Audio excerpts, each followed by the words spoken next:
नमस्कार दोस्तों, आप सभी का स्वागत है YouTube चैनल भक्ति संगम में। हमारे ग्रंथों में कई राक्षसों का वर्णन किया गया है। ये राक्षस तप करके ईश्वरीय शक्तियां प्राप्त कर लेते थे और ऋषि मुनियों, पृथ्वीवासियों एवं कई देवताओं तक पर भी अत्याचार करते थे। वे वरदान भी कुछ इस तरह से लिया करते थे कि साधारण मानव और देवताओं के लिए भी उनका अंत करना असंभव हो जाता था।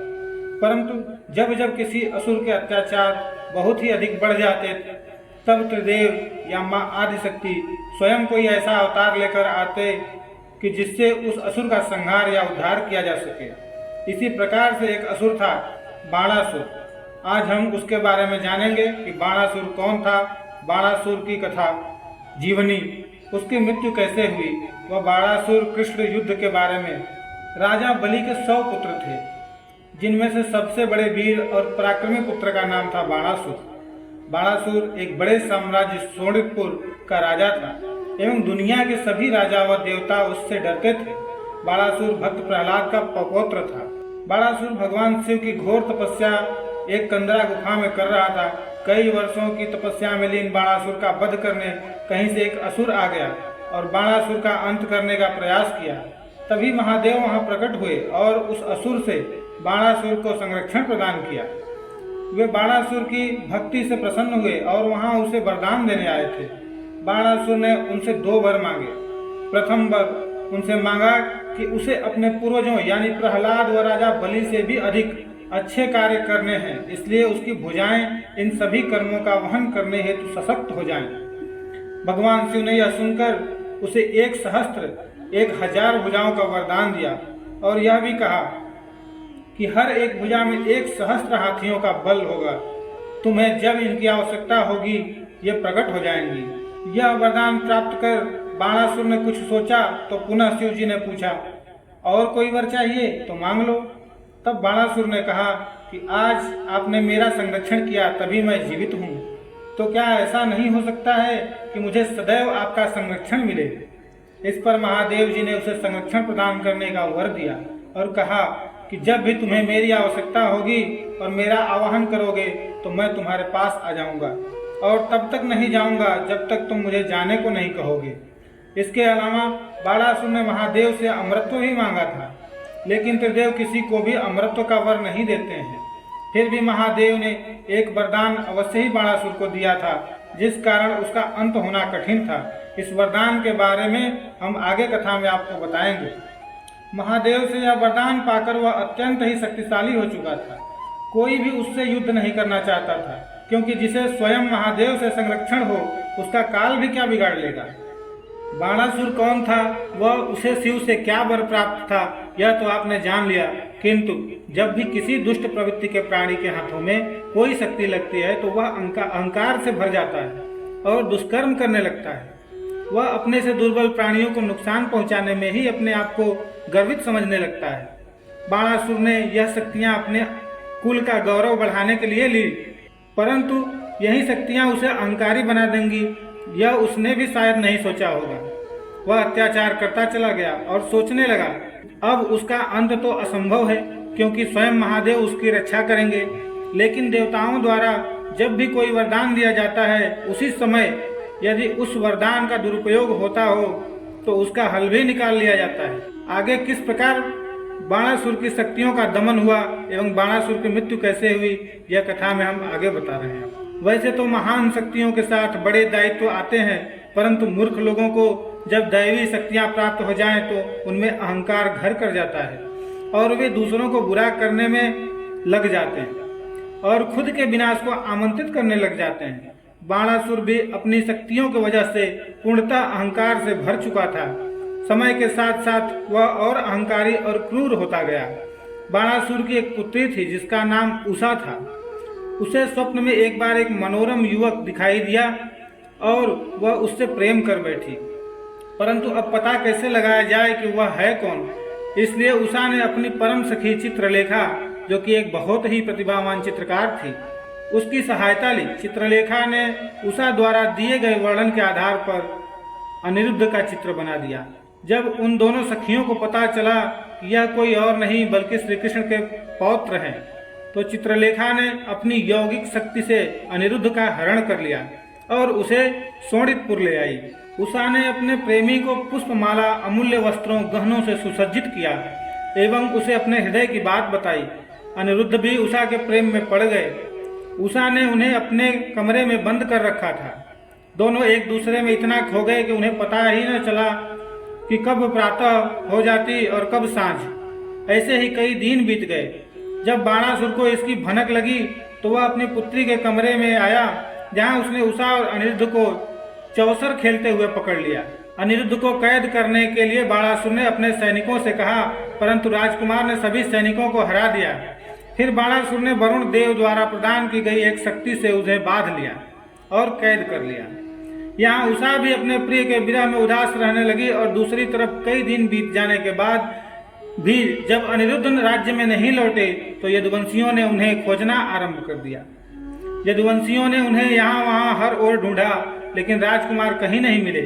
लगभग 1 महीने तक अनिरुद्ध बाणासुर की कैद में रहे और यदुवंशियों को इस बात का पता नारद जी के द्वारा लगा।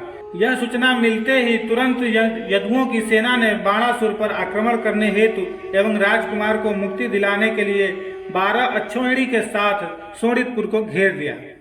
श्री कृष्ण ने स्वयं जाकर बाणासुर से कहा कि अनिरुद्ध और उषा को मुक्त कर दो तो तुम्हें कोई क्षति नहीं पहुंचाएंगे।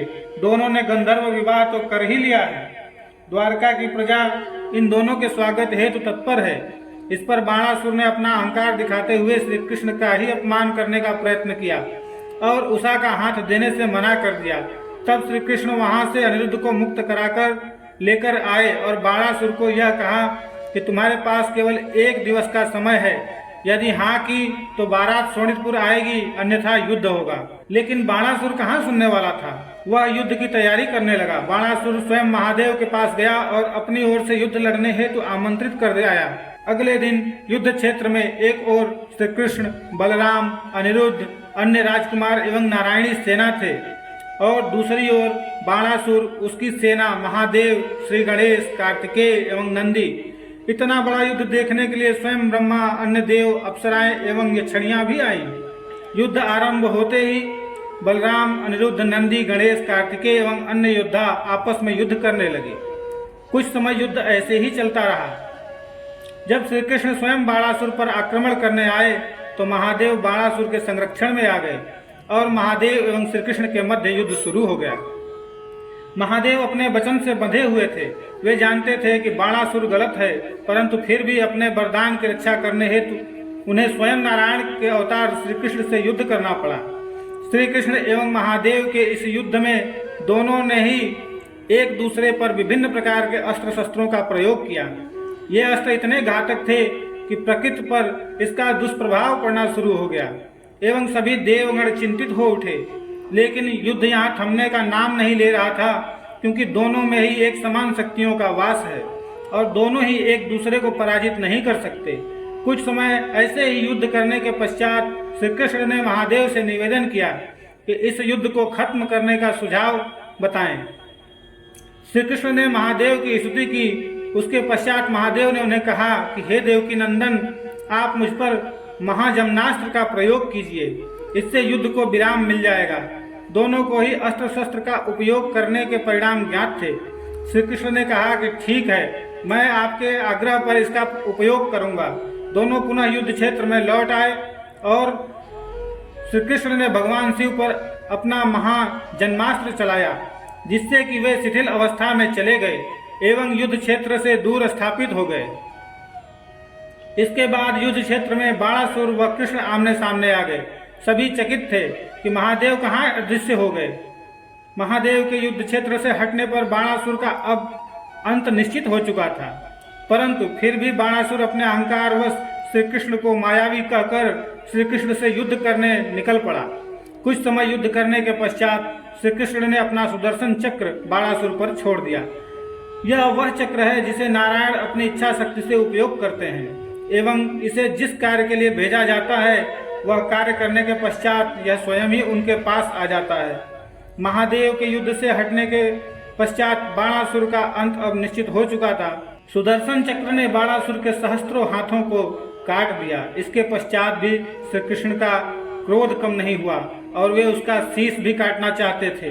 तभी ब्रह्मा जी, शिव जी एवं अन्य देवताओं ने कहा कि प्रभु इसका अंत मत कीजिए, आपने इसके सहस्त्र बाहु काट कर इसके अहंकार का अंत कर दिया है। श्री कृष्ण बोले, इसका अहंकार इसके बाजुओं में नहीं अपितु इसके भीतर है, अतः इसका अंत करना ही सही होगा। ब्रह्मा जी ने कृष्ण को उनका वह वचन याद दिलाया जिसमें उन्होंने भक्त प्रहलाद से कहा था कि वे उनकी 18 पीढ़ियों तक किसी का वध नहीं करेंगे। इसी वजह से श्री कृष्ण ने सुदर्शन चक्र वापस ले लिया। वहीं बाणासुर को भी अपनी भूल का एहसास हुआ और उसने अपने बचे हुए 2 हाथों से श्री कृष्ण से क्षमादान मांगा। कृष्ण ने उसे जीवित छोड़ दिया। इसके पश्चात धूमधाम से अनिरुद्ध व उषा का विवाह कराया गया। लेकिन फिर भी हमारा प्रश्न वहीं का वहीं रह जाता है कि आखिर बाणासुर की मृत्यु कैसे हुई। बाणासुर के युद्ध को काफी समय बीत चुका था एवं उषा अनिरुद्ध की शादी भी हो चुकी थी, परंतु एक बात तो है कि आप कितना ही एक आसुरी प्रवृत्ति के व्यक्ति को सुधारने का प्रयास करें, वह फिर भी अपना स्वभाव नहीं छोड़ता। अतः बाणासुर पुनः अत्याचारी बन गया। वह जगत में अशांति फैलाने लगा। अब उसका अंत होना अत्यंत ही आवश्यक हो गया था और उसके अंत के लिए ही माता पार्वती ने कुमारी के रूप में जन्म लिया।